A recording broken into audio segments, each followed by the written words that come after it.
You are watching கவிதை Ganesan channel. கவிதை கணேசன் தொலைக்காட்சியை பார்த்து கொண்டிருக்கிறீர்கள்.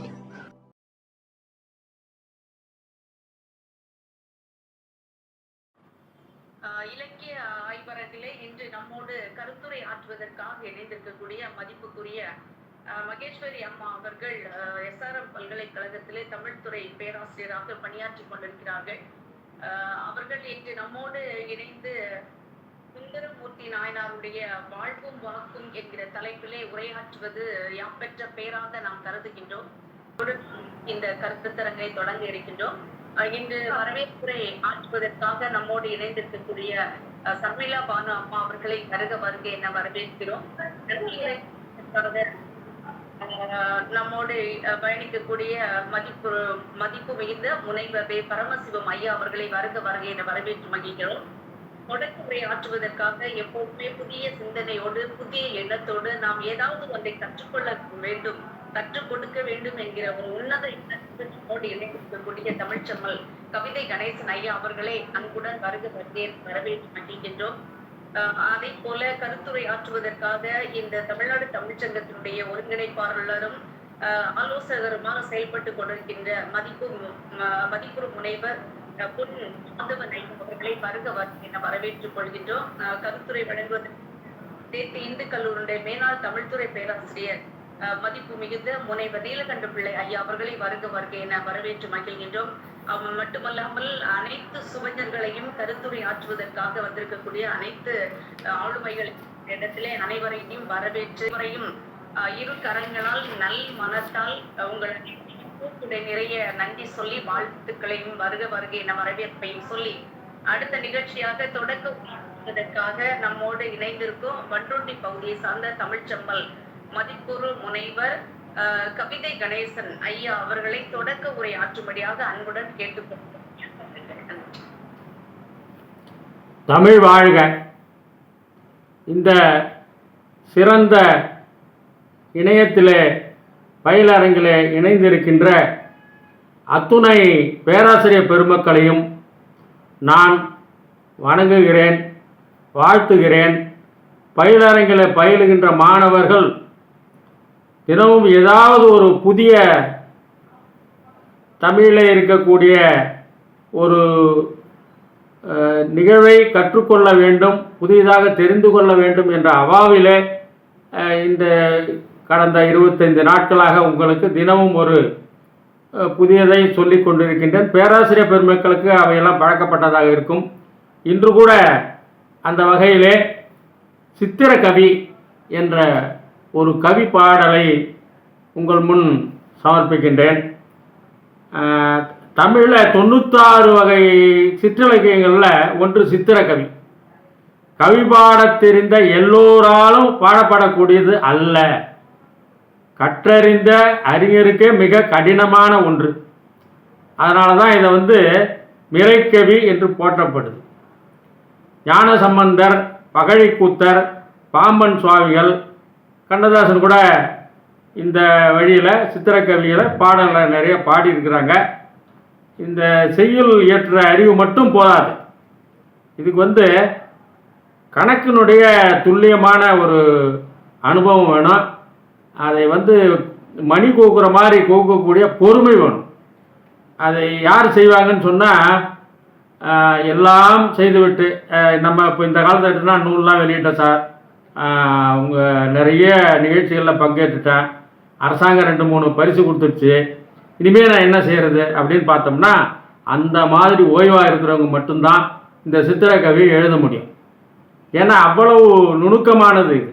என்னுடைய நண்பர் எனக்கு முன்பாக தமிழ்ச்செம்மல் வாங்கிய கருமலை தமிழாளன் ஐயா அவர்கள் கூட அதை வாங்கி எழுதியிருக்கிறாங்க. இந்த சித்திரக்கவி எழுதி எங்களுக்கெல்லாம் அனுப்பியிருக்கிறாங்க. ஏன்னா அவர் நிறைய பரிசுகள் அரசாங்கத்தில் வாங்கிட்டார், இப்போ ஓய்வாக இருக்கிறார். அந்த வகையில் ஒரு ஐயா இதெல்லாம் எழுதியிருக்காரு. அநேகமாக இப்போ 35 வருஷம் சென்று இப்போ தான் எனக்கு தமிழ்ச்செம்மல் கொடுத்துருக்குறாங்க. இனிமேலும் நான் எழுதுவதற்கு முயல்வேன் என்பதை உங்கள் முன் தெரிவித்துக் கொள்கின்றேன்.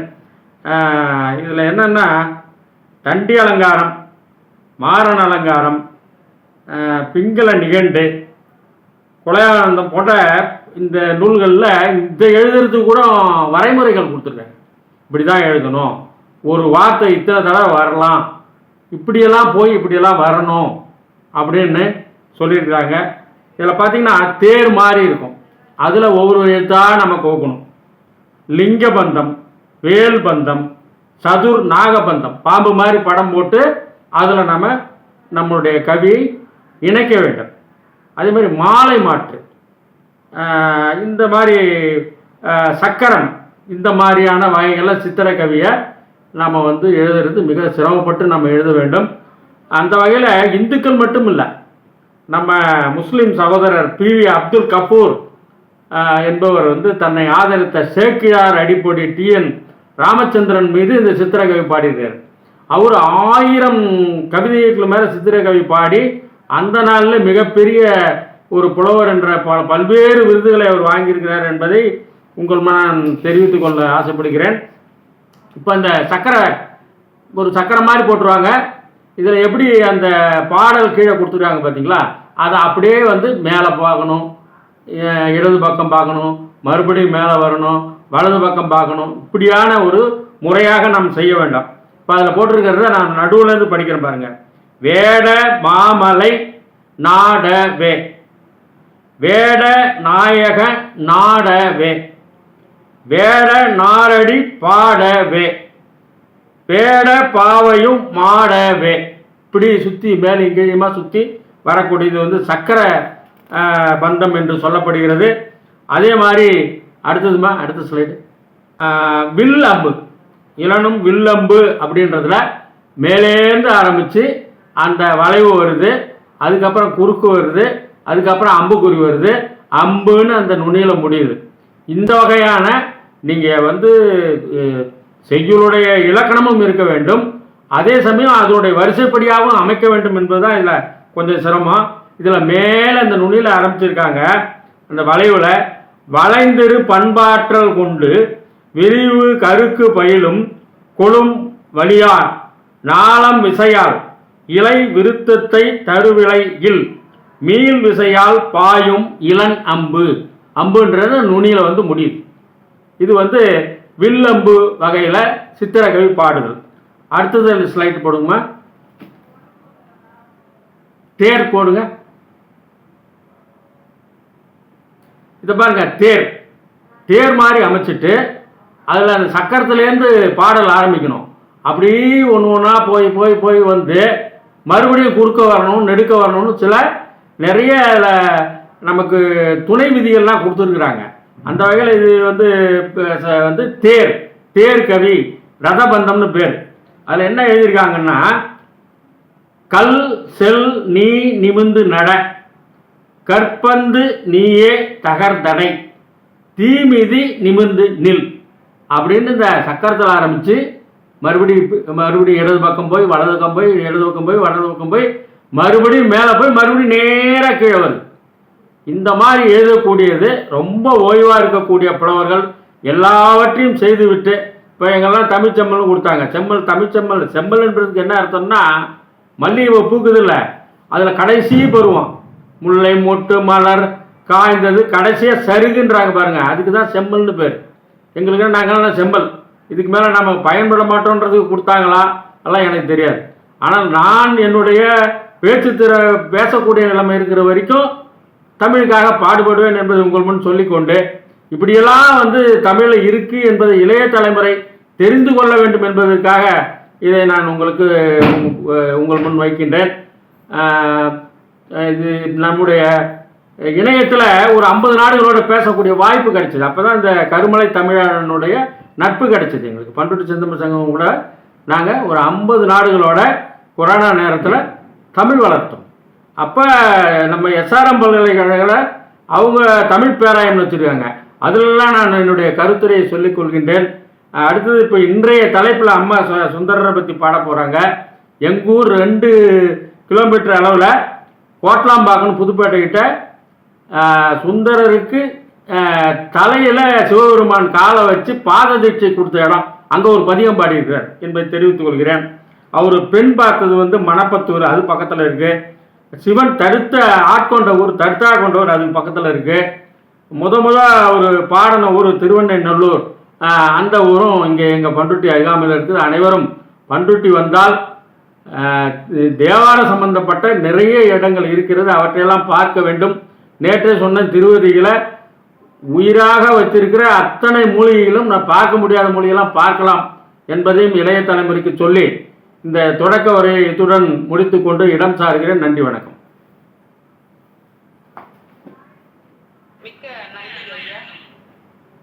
தங்களுடைய தொடக்க உரையே ஒரு நல்ல ஒரு புதிய தகவலோடு, புதிய அப்படின்னா பழைய தகவலாக இருந்தாலும் இன்றைய தலைமுறை புரிந்து கொள்கிற வகையிலே நீங்கள் அழகாக கொடுத்திருக்கீங்க.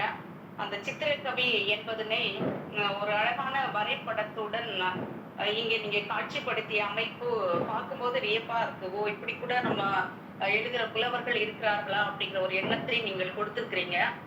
ரொம்ப மகிழ்ச்சி ஐயா. நீங்க சொன்னீங்க இந்த தமிழ்ச்செம்மல் அப்படிங்கிற விருது வந்து பூக்களுடைய கடைசி நிலையில தான் அந்த வாடி போன நிலை செம்மல் என்று சொல்வார்கள், அதனாலதான் எங்களுக்கு கொடுத்துருக்காங்க அப்படின்ட்டு.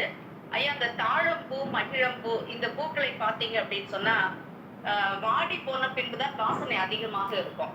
அதனால வாசனை மிகுந்த உங்களுக்கு அந்த தமிழ்ச்செம்மல் என்கிற விருது கொடுத்தது, தந்தது மிக மிக பாராட்டுக்கள் தமிழக அரசுக்கு. மீண்டும் மணந்து மற்றவர்களையும் மணக்க வைப்பதற்கு தான் இந்த தமிழ்ச்செம்மல் விருது. ஆகையால் நீங்கள் இணையத்தோடு, எங்களுடைய இதயத்தோடு எப்போதுமே இணைந்திருங்கள். பல விருதுகளை பெறுவதற்கு தமிழ்நாடு தமிழ்ச்சங்கம் ஐயா அவர்களுக்கு வாழ்த்துக்களையும் பாராட்டுக்களையும் தெரிவித்துக் கொள்கிறது ஐயா. நன்றி, மிக்க நன்றி உங்களுடைய வாழ்த்துக்களுக்கு.